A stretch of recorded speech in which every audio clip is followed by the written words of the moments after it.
जनसाधारण ग्राम को रास्ताटे हो पार ना बेले गरीब असहाय लोकटी घरटे मिल पार ना कि भत्ताटे मिल पार ना किंतु एठी देखा मिली लक्ष नुहे 2 लक्ष नुहे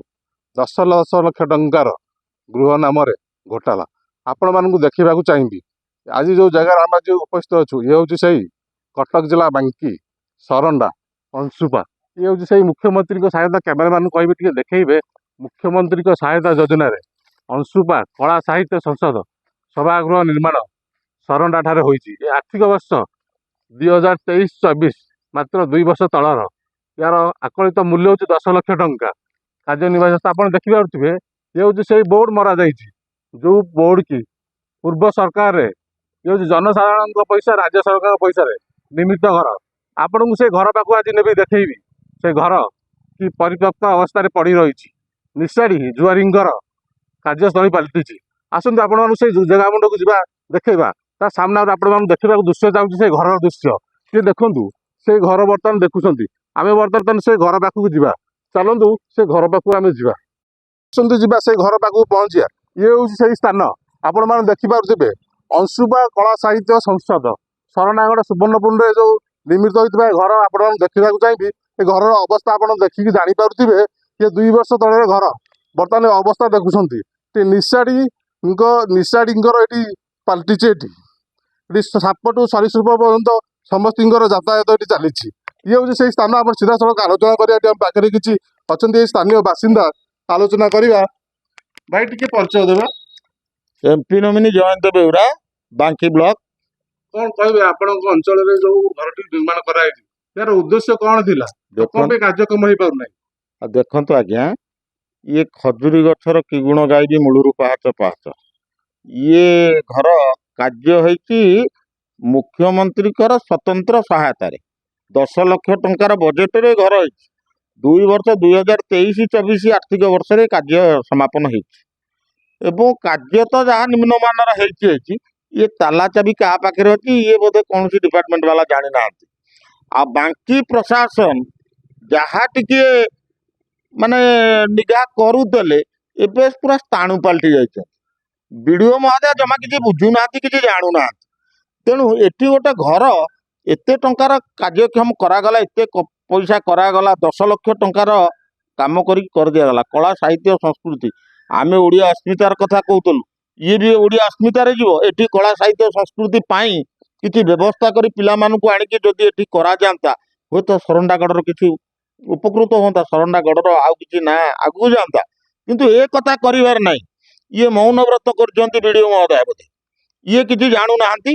एवं द्वितीय कथा एटी 10 लक्ष खाली खर्च होनी ये सामने गोटे एनआरजीएस बोर्ड अच्छी ये बोर्ड सहायतार 7 लक्ष रु ऊर्ध्व टंका खर्च हो ये पैसा गुड़ा सरकार कोई खर्च है जोटी गोटे गाँ को रोड ना लोक रोड होमें दे पारे कौटी लोकर पीवा पानी व्यवस्था ना पानी व्यवस्था करी किंतु सरकारी पैसा को एभली खत खुआबार आवश्यकता कौन अच्छी बाकी प्रशासन को आमर प्रश्न खूब जल्दी एटी सब कलेक्टर नुआ सब कलेक्टर महोदय एवं आम बीडीओ महोदय 2 जन जाक तुरंत ये आसी देखु ये घर कौन व्यवस्था हो पार करतु ता नहले जहाँ आलोचना करुले हूँ यार तदंत निहाती आवश्यकता अच्छी बर्तमान तो आपण सरकार अच्छी आपण उच्चस्थ अधिकारी को जनइबे कि विषय रे हाँ कलेक्टर महोदय को आम जनइबू तदंत निहाती हवा दरकार जेतिकी टंका एठी खर्च होईची सेतिकी टंकार काम एठी होई नै एक कथा 2 नंबर कथा जीए काम कले एते निम्नमानर काम कले काहींकी जदि तांकर बिल हैला जो जेई महोदय बिल कले ये केते नै कि बिलटा कले ये सब कथार तर्जमा हबार आवश्यकता अच्छी इन्वेस्टिगेशन हबार आवश्यकता अच्छी एवं मु कलेक्टर महोदय को विनम्र प्रार्थना करी ए कथा को तुरंत निगाह दिंतु एवं ये कथा शुणुले यार तदंत निहाती आवश्यकता अच्छी आम पाखे किसी स्थानीय बासिंदा ये उपस्थित अच्छा सहित आलोचना करा कौन कहे जो उद्देश्य नहीं घर कौन घर कार्यकारी होनी तार मूल कौन यही घर जो उद्देश्य करा केवल अर्थ तुषारपात करने आउ कि नहीं ये जो संस्था को ଜବରଦସ୍ତି ଜୋର ଜବରଦସ୍ତି କରି ପଇସା ଖାଉଛନ୍ତି। ଏଇ ଖାଇବାଟାକୁ କିପରି କଲେକ୍ଟର ଏବଂ ତୁରନ୍ତ ଏହାର ବିଚାର କରନ୍ତୁ, ନହେଲେ ଆମେ ଉଚ୍ଚ ପଦାଧିକାରୀଙ୍କ ପାଇଁ ନଜର ଦୃଷ୍ଟି ଦେବା ପାଇଁ ଚେଷ୍ଟା କରିବୁ। ୟାର ତଦନ୍ତର ନିହାତି ଆବଶ୍ୟକତା ଅଛି। ଆଉ କିଛି ଆମ ପାଖରେ ସ୍ଥାନୀୟ ବାସିନ୍ଦା ଯୋଡ଼ି ହେଇଛନ୍ତି ଭାଇ, ଟିକେ ପରିଚୟ ଟିକେ ଦେଲେ। ଭାଇ କଳା ସାହିତ୍ୟ ମୁଁ ବୋର୍ଡଟା ଦେଖିଲି, କିନ୍ତୁ କୋଉ ସାହିତ୍ୟ ମୁଁ ଜାଣିନି ବିଷୟରେ। କଣ ପାଇଁ ଏଟା ପୁନରୁଦ୍ଧାର ପାଇଁ ମୁଁ ବି ଜାଣିପାରୁନି।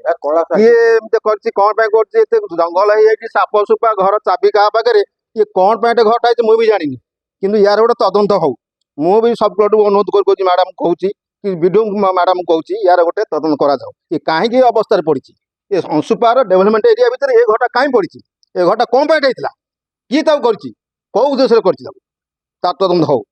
ଯାହା ଆଲୋଚନା କରୁଥିଲେ ଏଠି କଳା ସାହିତ୍ୟ ସଂସଦ ନାଁରେ ଲକ୍ଷ ନୁହେଁ, 2 ଲକ୍ଷ ନୁହେଁ, 10 ଲକ୍ଷ ଟଙ୍କାର ଗୃହ ନିର୍ମାଣ ନାଁରେ ଯାହା ଜଣାପଡୁଛି ଘୋଟାଲା କରାଯାଇଛି। ଏଥିରେ ଯିଏ ବା ସମ୍ପୃକ୍ତ ଅଛନ୍ତି, ସେ ଯନ୍ତ୍ରୀ ହୁଅନ୍ତୁ କି ମନ୍ତ୍ରୀ ହୁଅନ୍ତୁ କି ରାଜନେତା ହୁଅନ୍ତୁ, କୌଣସି ଉଚ୍ଚ ପଦାଧିକାରୀ ଅଫିସର ହୁଅନ୍ତୁ, ରାଜ୍ୟ ସରକାର ଆଉ ଜିଲ୍ଲା ପ୍ରଶାସନକୁ ଆମେ ଅନୁରୋଧ କରୁଛୁ, ଏହାର ଉଚ୍ଚ ସ୍ତରୀୟ ତଦନ୍ତ କରାଯାଇ ଦୃଢ଼ କାର୍ଯ୍ୟାନୁଷ୍ଠାନ ନିଆଯାଉ। କଟକ ଜିଲ୍ଲା ପ୍ରତିନିଧି ରାଜେଶ କୁମାର ସାହୁଙ୍କ ରିପୋର୍ଟ, କୋଣାର୍କ ଲାଇଭ୍।